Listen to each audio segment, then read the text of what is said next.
Прывітанне. Гэта падкаст зроблены ў Польшчы і далей вас чакае інтэрв'ю маёй сувядоўцы Тані Дзямчук на польскай мове. Таму, калі вы не на 100% валодаеце польскай мове, калі ласка, уключыце аўтаматычныя субтытры вось дзесьці тут на экране. У гасцях у Тані малады беларус Мікіта Бернат, які пераехаў у Польшчу і знайшоў тут сваё шчасце. Мікіта распавядае, што палякі таксама жартуюць з ужэндаў, распавядае, што палякі ведаюць пра Беларусь, і калі пра бульбу відавочна, то другі момант ужо не так. І, канешне, Мікіта распавядае свой шлях ад першых крокаў у Польшчы да моманту сапраўднага беларускага шчасця. Гэта падкаст зроблены ў Польшчы, уключайце субтытры і давайце глядзець. Cześć, nazywam się Tatiana Dziamczuk i to jest podcast zrobiony w Polsce. Вучыце польскую мову ў школе польскі на так. Ад 0 до C1 або да экзамену B1. Зніжка 15% з кодам «Зроблена». Сыркі панцэрак смачнее, чым дома. Дастаўка па Варшаве і па ўсёй Польшчы. З кодам «Зроблена» сырок у падарунак.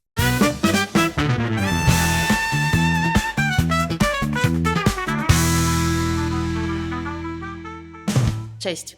Witam. Nie spytałam, Mikita czy Nikita? Mikita. Mikita. Cześć, Mikita. Nikita. Witam. Wiem, że mieszkasz w Poznaniu. Powiedziałeś Tak, już mnie tak. o tym. Jak się tam znalazłeś w ogóle? Przyjechałem tam na studia, tak naprawdę na uczelnię Adama Mickiewicza, jak miałem 17 lat. Skończyłem zwykłą szkołę gimnazjum na Białorusi. Dostałem się na studia, na swoje wymarzone studia, na te, które chciałem, związane z geografią. A jaki to kierunek był? To był kierunek geoinformacja. A Co to znaczy? Znaczy, to jest jakaś analiza danych geograficznych, mapy, jakieś symulacje. To jest analiza danych geograficznych, jeżeli tak ogólnie, i z rozgałęzieniami różnymi. A Okej. na magisterce ja miałem specjalność infrastruktura krytyczna. Czyli to, co zapewnia działanie państwa. To jest Okej. te główne, najważniejsze rzeczy. Kim musiałeś pracować w ogóle po tych studiach? Najbardziej realistycznym rozpoczęciem kariery zawodowej w Polsce dla mnie byłoby, też zależy od tego, czym się interesowałem na studiach, bo niektórzy poszli bardziej w programowanie, niektórzy w mapy, w analizę i tak dalej. Ja na początku nawet patrzyłem na pracę państwową, czyli w jakimś urzędzie marszałkowskim i tak dalej, bo tam miałem praktyki w Wydziale Transportu. Mógłby być urzędniczym. Tak, mogłem być urzędnikiem, tak. Pan urzędnik. Pan urzędnik, tak. Pan urzędnik, Nie tak. kojarzysz mnie z tym? Naprawdę nie. Pan urzędnik właśnie w Wydziale Transportu, ale złożyło się inaczej i pracuję gdzie indziej po prostu obecnie. Okej, a wiesz co, takie pytanie mam, a czy mogę być w ogóle Białorusин, pracować w urzędzie? Ogólnie nie, bo dla praktycznie każdego stanowiska musisz mieć polskie obywatelstwo. Okej. Ale u mnie problem rozwiązał się tak, że ja mam polskie obywatelstwo. I już masz. Tak, bo ja dostałam polskie obywatelstwo, miałam kartę Polaka, jak to się mówi, bananowe dziecko.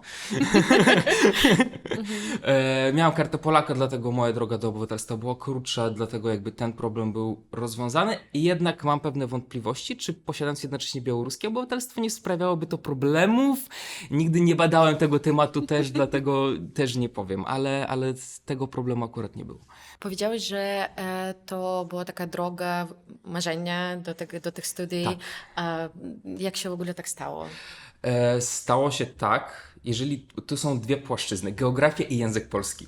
Jeżeli Okej. chodzi o język polski, to nauka języka polskiego zaczęła się, kiedy miałem 8 lat chyba. Byłem małym dzieckiem. Moi rodzice pomyśleli, że warto, jeżeli jest możliwość, żeby dziecko uczyło się języka polskiego. Szczególnie, że w Baranowiczu, skąd pochodzę, była taka możliwość, żeby dziecko po prostu się rozwijało, znało jeszcze plus jeden język, super fajnie. Chyba twoi rodzice patrzyli w przyszłość. Nie wiem, chyba że są aż tak dobrymi strategami, że widzieli 10 lat do przodu, ale zacząłem uczyć się języka polskiego, co prawda, jak to bardzo często bywa z dziećmi, nawet w zwykłych szkołach. Przez pierwsze kilka lat, to było pierwsze, nie wiem, 6-7 lat, jak jesteś małym dzieckiem, ta nauka zazwyczaj sprowadza się do basiców, do piosenek, do filmów animowanych, taka trochę zabawa. Moja nauka polskiego tak na poważnie zaczęła się 3-4 lata przed moim rozpoczęciem studiów. Okej. Miałem 14... Już wtedy miałeś taki cel? Do tego zaraz o tym powiem. Okej. I miałam po prostu super nauczycielkę. Ona też była Białorusinką. To jest pani Alina, moja przekochana osoba, której jestem wdzięczny Po prostu naprawdę, bo ona w 2-3 lata wepchnęła w moją głowę praktycznie wszystko, co ja umiem teraz. I to, jak ja rozmawiam, to, jak ja myślę po polsku, gramatyka i tak dalej. Ale moja społeczna szkoła polska, do której uczestniczyłem w Baronowiczach, albo bardziej klub, jeżeli tak... Jestem bardzo zaskoczona, że w Baranowiczach Tak. można było tak uczyć języka Języka polskiego, polskiego, wiesz? tak, tak. Bo pomyślałam, że możesz być tam z Grodna pochodzić, czy z Brześcia, ale to Baranowicze. Baranowicze. Nic nie Tam, wiem. tam jest społeczność polska, mimo Okej. wszystko. Ona tam jest i oni kultywują polską kulturę tam. I na dzień dzisiejszy też? Nie wiem, bo szkoła polska już nie działa obecnie, ale kultywują to. I ta szkoła polska miała jeden bardzo ważny atut. Co roku, raz albo 2 razy do roku, my jeździliśmy na wycieczki do Polski. Okej. I to były wycieczki na tydzień, na 10 dni, praktycznie za darmo, no bo były różne wsparcia z Polski, finansowe i tak dalej. I jeżdżąc przez wiele, wiele lat, kilka razy do Polski, przed studiami w sumie ja w Polsce byłem z 20 razy, z 30 i to nie na zakupy, jak zazwyczaj to się zdarzało, tylko każdy w celach edukacyjnych, rozrywkowych i tak dalej. I wtedy, jako nastolatek, który jest bardzo wrażliwy na różne rzeczy, A co cię najbardziej zaskoczyło w ogóle? Pamiętasz w tych wycieczkach w Polsce? Polsce? No tak. to jak dalej do przodu jest Polska. Gospodarczo to jak wygląda, nie wiem. Czy są jakieś przykłady? Infrastruktura, drogi, Okej. pociągi, ulice. Już na ten czas? Już to był, powiedzmy, nawet jeżeli my bierzemy 13 rok, 14, Okej. dla mnie różnica była zauważalna. A nawet mieliśmy okazję chodzić na lekcje do szkoły, do różnych polskich szkół, podstawówka, gimnazjum i też widzieć, jak tam uczą, jakie tam jest podejście A do jakie dzieci. tam jest podejście? Luźniejsze. Luźniejsze. Okej. Ono jest po prostu luźniejsze, a największa zazdrość nie jest dobra, ale największa zazdrość, że oni mogli chodzić w dżinsach do szkoły. Nie było tych garniturów, co u nas i to zawsze na dziecko wywierało taki tak można. Ogólna trauma po Tak. prostu. No. I ogólnie jakoś imponowała mi bardzo Polska, przy tym, że ja w wieku 14 lat dostałem kartę Polaka i to też mi ułatwiło znacznie drogę do studiów. Tak. I jakoś po prostu tak się złożyło i jeżeli ja chciałam związać swoje życie, przynajmniej studia z geografią i wybierając geografię powiedzmy w Mińsku, a geografię gdzieś w Polsce, wybór był dość oczywisty. W sensie tutaj one jest bardziej, te kierunki są bardziej rozwinięte, one są mocniejsze, więcej współpracy międzynarodowej i dlatego no, po prostu wybór był też pragmatyczny w jakimś sensie, bo no, zawsze chcesz dla siebie najlepiej Myślę, że to wybrać. jest normalne, żeby Tak. wybór studiów był pragmatyczny. Tak. Dlatego po prostu tak się złożyło, że ja okazałam się w Poznaniu, bo w Poznaniu też zdarzało mi się być i tam po prostu na Wydziale Geografii był jeden z najlepszych kierunków w Polsce związany z geografią, ten, który chciałem, to geoinformacja. Dlatego tak się złożyło, że właśnie okazałam się w Poznaniu. Ogólnie fun fact, w wieku 17 lat, kiedy dostałem się na studia, rodzice przywieźli mnie do Poznania autem, wyładowali w akademiku, pomachali mi ręką i pojechali do domu. I okazuje się taki samotny. Chłopie, poradzisz sobie. Masz stypendium, masz akademikę. Jak coś, dzwoń, No pisz. patrzę, że poradziłeś. No. A opisz swój pierwszy rok W Polsce? w tym akademiku, wśród Polaków. Ja tak rozumiem, że to nie było tam Białorusinów żadnych. Czy... I tutaj właśnie jest inaczej, bo akademik, jak ja uważam, jest największą klątwą i zbawieniem jednocześnie. Zależy kto jakie cele ma. Bo polskie akademiki bardzo często, szczególnie na uczelniach państwowych, są w 90% są zajmowane przez Białorusinów i Ukraińców. Okej. Z powodu tego, że takie są zasady na uczelniach, na przykład na mojej uczelni liczył się odległość do domu i dochód rodziny. No konkurencja z Polakami jest oczywista, No w tak. sensie i wygrywanie. Dlatego Polaków praktycznie w akademikach nie było i to był ten bubble rosyjsko-ukraińsko-języczny. Rosyjskojęzykowy. Tak, rosyjskojęzyczny to był taki bubble, z którego bardzo często, szczególnie jak mieszkasz tam rok, 2, ciężko bardzo wyjść z tego bublu i zawsze kręcisz się w tym otoczeniu. Dla mnie ratunkiem było to, że na swoim kierunku wśród 60 studentów ja byłem jedynym nie Polakiem. Okej. I ja miałem alternatywę, że ja na studiach nie miałem okazji w ogóle z nikim po rosyjsku porozmawiać. Ależ chyba to też jest taki wybór, bo kiedy teraz słucham cię i słyszę no, taki samy problem, jaki mamy teraz, bo mamy taki bubble w Warszawie na przykład, czy w Poznaniu i po prostu wszyscy z potrzeby mogą być zadowolone w języku rosyjskim. Ja wyszedłem z tego bablu, kiedy ja wyprowadziłem się na 4. roku studiów, albo po 4. roku studiów, teraz już nie przypomnę, po prostu z akademika. Wynająłem mieszkanie z partnerem i zacząłem mieszkać po prostu nie w akademiku. Mało tego, obecnie ja po rosyjsku nie rozmawiam wcale. Piszę, dzwonię, przez telefon rozmawiam, nie wiem, babcia, dziadek i tak dalej. Ale żeby twarzą w twarz, to jest jedna koleżanka i moja mama po rosyjsku. Wow. Moje całe otoczenie to jest związane z pracą, z życiem codziennym, z moim otoczeniem, które złożyło się na studiach, po studiach. W pracy jest w całości polskojęzyczne, dlatego myślę po polsku praktycznie zawsze. Czytam książki pół na pół. Ja staram się nie zapomnieć, szczególnie białoruski język obecnie, dlatego staram się białoruskie książki czytać, ale literatura, popkultura, takie rzeczy, to jest wszystko polskie. Ja kręcę się głównie w polskim otoczeniu. Tak, wiesz co, byłam bardzo zaskoczona, kiedy rozmawialiśmy z tobą przed tej rozmową i po prostu zapytałam cię nagrać mi trochę tam o swoim życiu i ty powiedziałeś, a w jakim języku? Ja mówię, w jakim chcesz. Ja myślałam, że nagrasz no, w białoruskim czy w rosyjskim. Okej, można po polsku. Ja okej, dobra, można po polsku. Tak, No, bo w momencie, aż ja nagrywałem te głosówki, tak. Ja wróciłem z pracy, gdzie rozmawiałem po polsku, w domu rozmawiam po polsku i mi znacznie trudniej przestawić się na białoruski lub rosyjski No niż z tak. powrotem na polski już tak naprawdę, bo no polskiego jest większość teraz języka w moim życiu tak naprawdę. Co robiłeś po studiach? W trakcie studiów na 3. roku, 4., jak każdy student, trochę może za późno zrobiłem to, ale jak każdy student pomyślałem, warto dorobić. Jak każdy student, okej, stypendium super, ale dorobić trzeba, każdy chce pieniądz, trzeba wydawać, chce i te rzeczy, i te.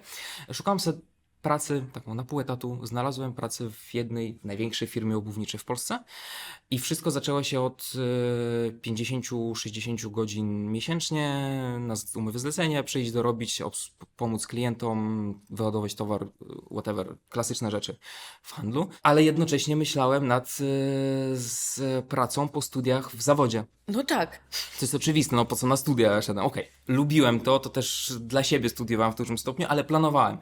Ale w momencie, aż skończyłem studia i mój przełożony, ja byłem sprzedawcą, jak mi powiedziano, obiecującym sprzedawcą. Mój kierownik po prostu dowiedział się, zrozumiał, że ja kończę studia i tuż odejdę. Awansik. Na lidera sprzedaży. Kupiłeś. Tak. Już miałem umowę o pracę, dlatego awansik, lider sprzedaży, wyższe stanowisko, większy hajs. I kurde, zostałem. I tak tam zostałem i tam pracuję 3,5 roku. Był etap lidera sprzedaży, był etap zastępcy kierownika. Teraz jestem kierownikiem dość dużego, wysokoobrotowego sklepu. Jesteś kierownikiem sklepu. Tak. Możesz powiedzieć, ile masz lat? 25. Mało tego, nie jestem w Poznaniu. W ciągu ostatnich lat Okej. najmłodszą osobą, która została kierownikiem, zostawały ludzie w wieku 23, 22, 24 lat. Już kierownikami. Taka jest, nie wiem, polityka firmy. Ogólnie staram się zatrudniać młodsze osoby, dlatego to nie jest nic takiego dziwnego i wow, przynajmniej w otoczeniu mojej firmy. Ale tak, mam 25 lat.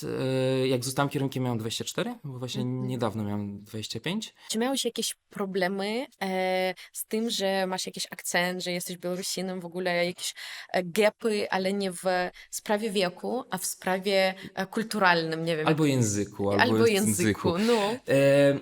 Różnie, bo czasem jest tak, że moi współpracownicy też mi mówią, że czasem mówię na tyle płynnie, że nawet nie słychać tego, że jestem ze wschodu czy coś, ale trochę artykulacja jest inna u mnie jednak i po jakimś czasie i tak czy siak da się to wyczuć.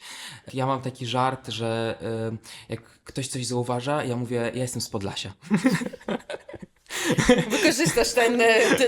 Tak, tak, że ten akcent nie jest na tyle mocny, żeby zdradzić, że jesteś ze wschodu, nie żebym to ukrywał, ale czasem mówię, że jestem z Podlasia i wszyscy hi, ha, ha, ha. Trochę to w żart, ale nie miałam z tym żadnego problemu. Nie mam też żadnego problemu z tym, że jestem Białorusinem, a nie wiem, zarządzam zespołem, gdzie wszyscy są Polacy. Takiego, no, nie mam ten problem nie istnieje. W twoim życiu nie istnieje takiego.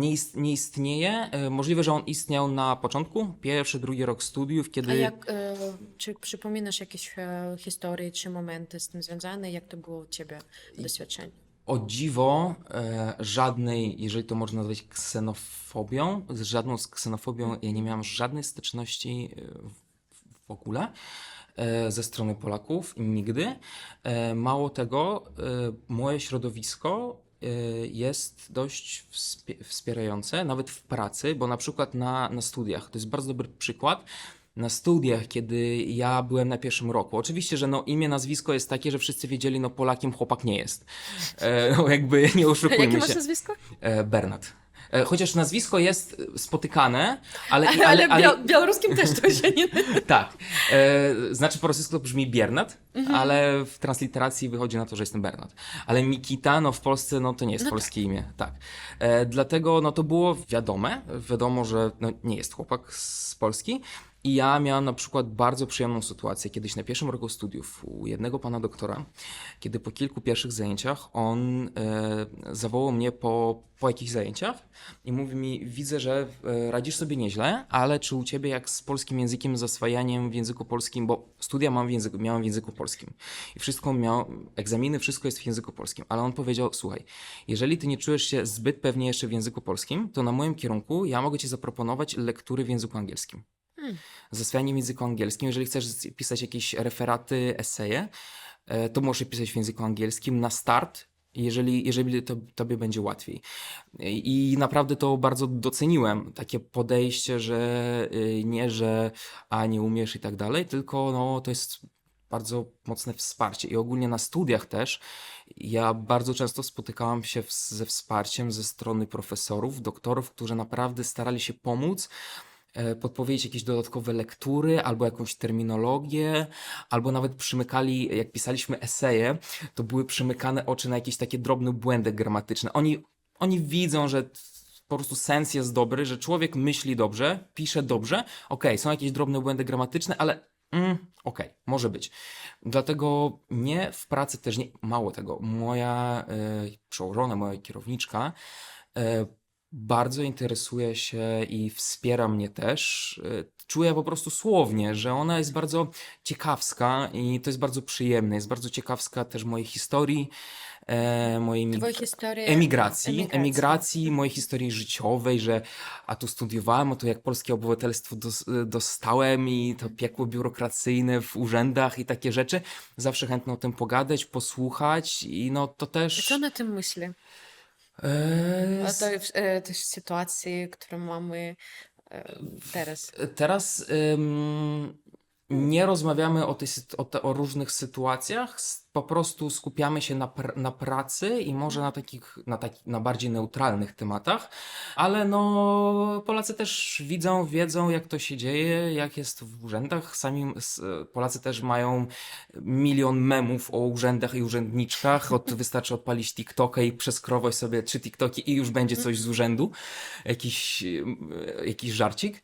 To jest neutralne, bardzo często pozytywne podejście. Przynajmniej tak mam w Poznaniu. Jednak Poznań bardzo często jest mówiony, że jest jednym z najbardziej liberalnych i przyjaznych miast. Naprawdę?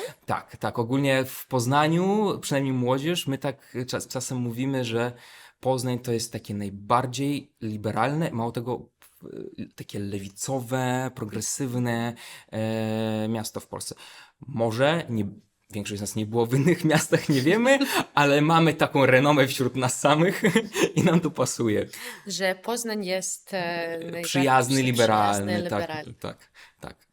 Czy słyszałeś jakieś może stereotypy wśród Polaków, wśród twoich znajomych o Białorusinach? Nie wiem, czy jakieś takie dziwne rzeczy? Przychodzi jedno słowo, bo Polacy z grubsza mało bardzo wiedzą o Białorusi. To co, chodzi mi o życiu codziennym, bo na przykład oni, Okej. oni bardziej wiedzą, jak żyje codzienny, nie wiem, Czech, Niemiec, bo oni tam jeździli, oni wiedzą, czy Brytyjczyk, bo tam dużo Polaków pracowało, oni słyszeli, oni wiedzą.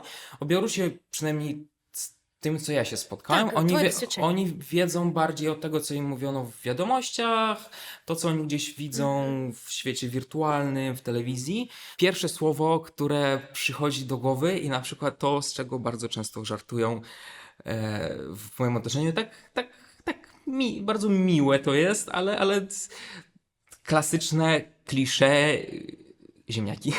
Ziemniaki? Ziemniaki, tak.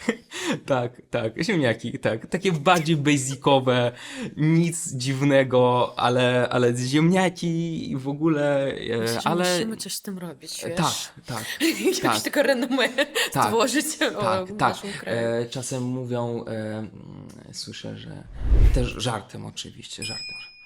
Na pewno przyjechałeś i jesteś czyimś agentem. Czasem też tak żartują też w moim otoczeniu. Вчите польську мову у школі «Польський не так». Од 0 до C1 або до екзамену B1. Знижка 15% з кодом «Зроблено». Сирки «Панцерик» смачніше, чим дома. Доставка по Варшаві і по всій Польщі. З кодом «Зроблено» сирок у подарунок. Mieszkasz tutaj już 7 lat? 7 lat. 7 lat. 7 lat. A czy widzisz jakąś różnicę w Polsce w ogóle, w Poznaniu, nie wiem, w twoim otoczeniu, co było 7 lat temu i co teraz?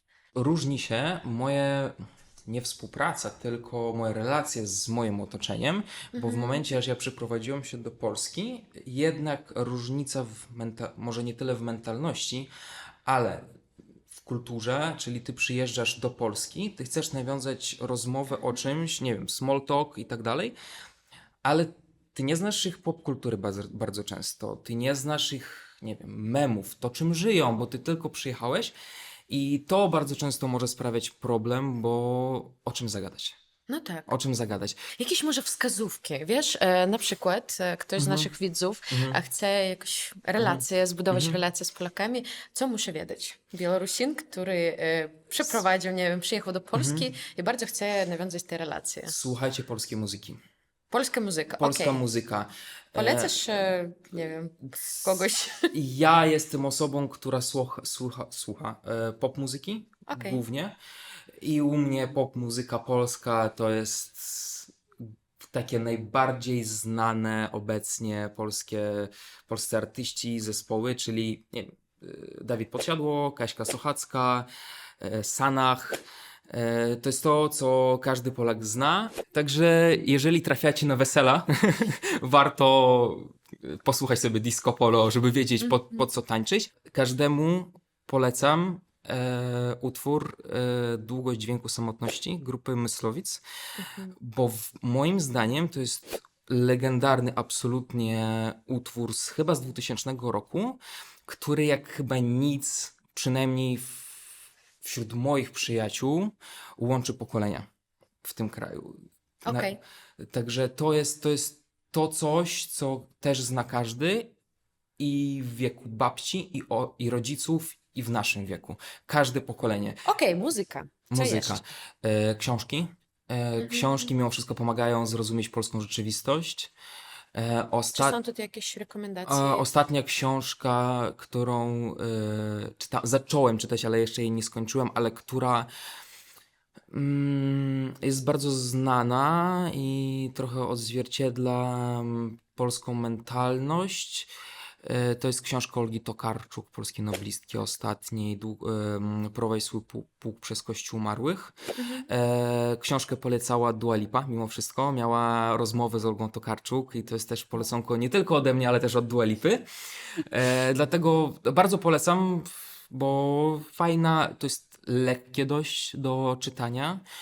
Tak, jeżeli chodzi o języku, bo Tokarczuk, ja spróbowałam czytać Tokarczuk, kiedy przyjechałam i to było może no, tam na poziomie A2 i to było po prostu niemożliwe. I teraz wróciłam się do tej książki i teraz już w porządku.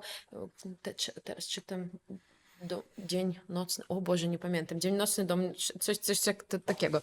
Ale tak, okej, Olga Tokarczuk Mickiewicz to ich wszystko. i nasze też. Wasze też. Wasze, nasze. Ale mimo, ale ja mam taką filozofię. Jesteśmy tutaj gośćmi.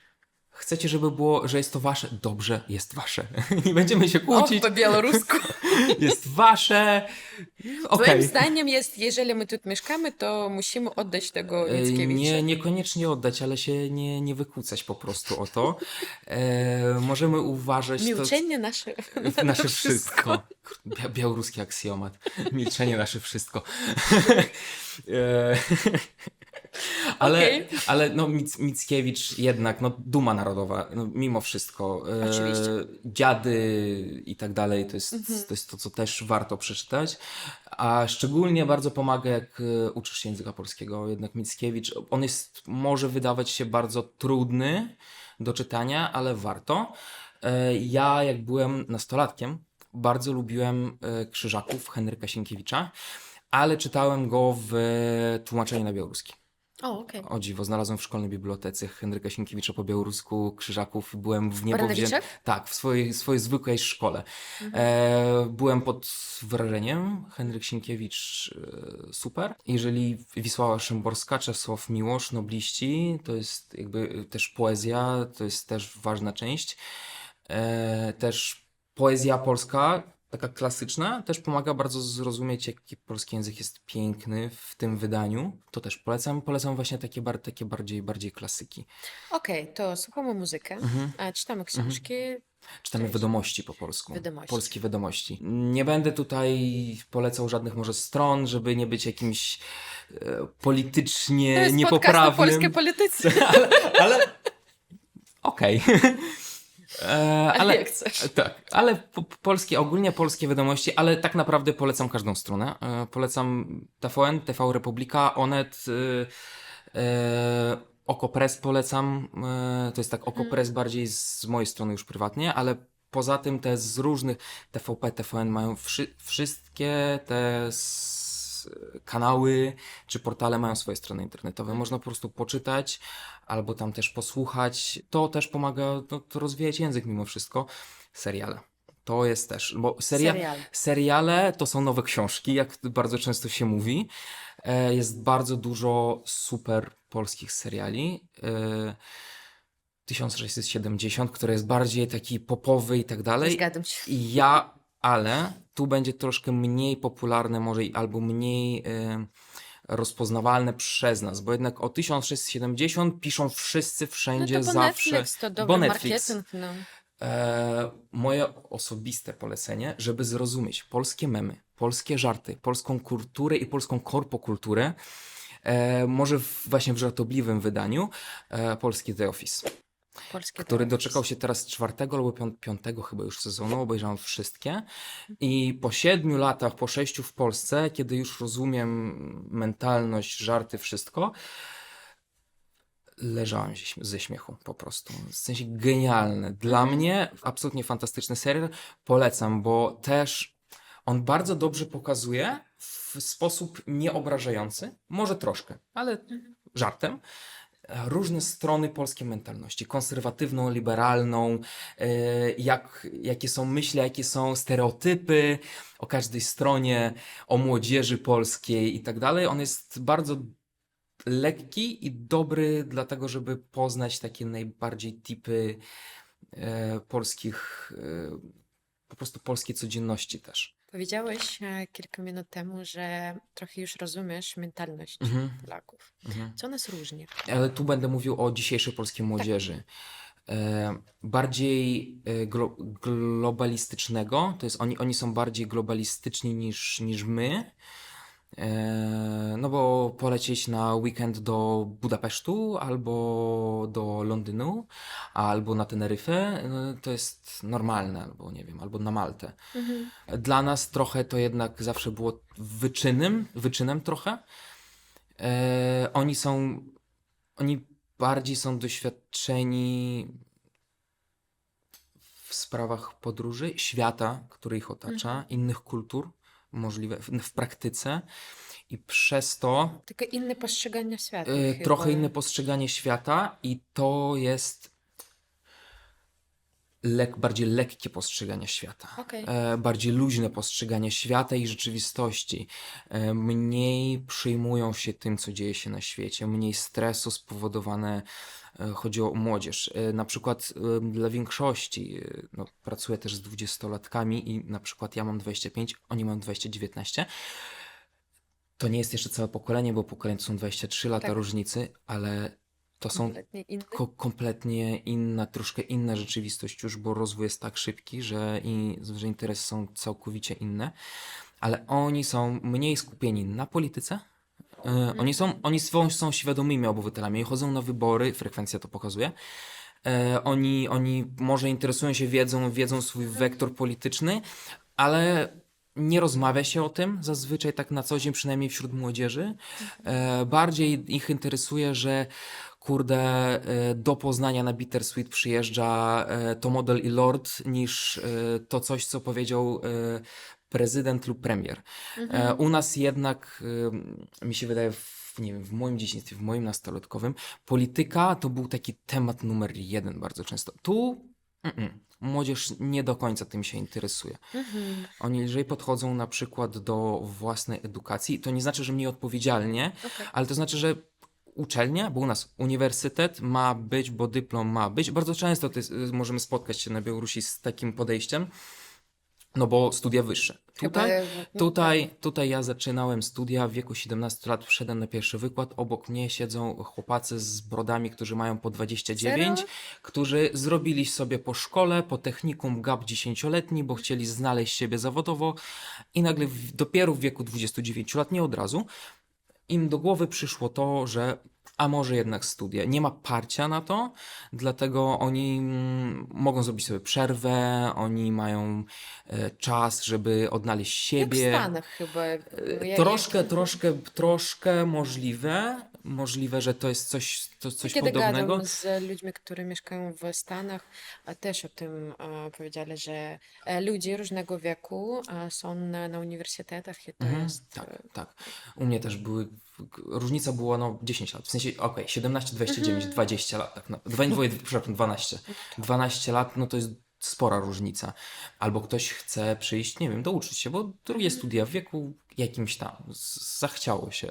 A to są studia darmowe, albo no może już nie darmowe w tym wieku, ale lekko technikum nie jest spostrzegany, nie ma aż takiej złej renomy, jak ma bardzo często na Białorusi, szczególnie w mniejszych miastach, bo jeżeli ty idziesz na przykład na Białorusi w jakimś małym miasteczku do technikum budowlanego, no trochę nie do końca to jest pozytywna wiadomość bardzo często dla wielu. Tutaj tak nie jest. Technikum informatyczne? Okej, spoko, może być, żaden problem. To też kształtuje inaczej. I przez to, że jest inne podejście do edukacji, bardzo często jest inne podejście do pracy. Nie ma takiego, że oni, nie wszyscy, ale niektórzy, szczególnie młodzież, trzęsą się, żeby tylko nie stracić tej roboty, bo od innej nie znajdę. Mimo wszystko w Poznaniu ciężko znaleźć pracę teraz, z mojego wrażenia. Dlatego w Poznaniu może to jest bardziej spotykane niż w innych miastach, nie wiem. Ale młodzież tutaj nie będzie w żadnym sposobie, to jest też z mojego doświadczenia, tolerowała mobbingu. Nie, żebym stosował, ale żadnej tolerancji takich zachowań. Nie będą się krępować, wziąć telefon, zadzwonić nawet jeszcze na wyższy szczebel i powiedzieć: halo, co się dzieje? To nie jest w porządku. To jest bardzo A jeżeli nie, bez żadnych skrupułów po prostu się zwolnić. i szukać innej pracy. Też trochę stereotypowa zachodnia kultura, ale w pozytywnym sensie. Tak. Mental health, te rzeczy, stres, to wszystko. To jest poważne rzeczy, To są, które po to są prostu... poważne rzeczy, ale one, młodzież tutaj przynajmniej mi się wydaje bardziej zdaje sobie sprawę, na ile to jest ważne. Przynajmniej ja jak miałem 16-17 lat, kończyłem szkołę, ja nie zdawałem sobie z tego sprawy, na ile to jest ważne w moim życiu codziennym. Ja to przetrwam, no przecież jestem facetem, no chłopakiem, no jak to? Nie jestem facetem, ale też Tak, sama miałam. tak, no to co słyszeliśmy bardzo wiele Od razy. rodziców to jest Tak. takie Tak, no przekonanie chyba dane. albo uważanie tego za normę. I uważanie tego za normę, zgadzam się. Tak, tak. I ja to bardzo szanuję. Ja bardzo szanuję i podejście w robocie też takie mam, że ty masz słuchać swoich współpracowników, to co im boli w robocie, to, że czego oni mają na przykład, oni przyjdą ci powiedzą, Miki, ja mam dość tego i tego. Miki? Miki, tak, Miki. Zazwyczaj jest Miki. Dlatego jak mówią Miki, to czasem Polacy pytają, czy jesteś Mikołaj? Nie jestem Mikołaj, jestem Miki, ale Miki. Dlatego i staram się też dostosować tą pracę w ramach, w miarę moich możliwości, żeby pracownicy też czuli się komfortowo, no bo przeze mnie pracownicy, ja cenię z tych pracowników, z którymi pracuję, i dla mnie jest ważne, żeby oni też czuli się docenieni, słyszani i dla nich też to jest ważne. To nie będzie tak, że Takie wspólne wartości chyba. wspólne wartości, ważne uczucie, że przełożony cię słyszy, że z tobą rozmawia. Kontakt musi być, bo jeżeli nie ma kontaktu, jeżeli ty zamykasz się w sobie, no to ten pracownik po prostu odejdzie, bo zrozumie, że no, mnie tu nie słyszał, ja nie będę tu pracował, ja poszukam innej pracy. Taka mentalność i ona mi coraz bardziej się podoba. Czyli czujesz się tutaj jak w domu. Tak. To jest mój drugi dom. I to nawet nie na tyle jest związane z tym, że mam polskie obywatelstwo od ponad roku. Ja poczułem, że to jest mój dom mniej więcej 3 lata temu, tak ostatecznie.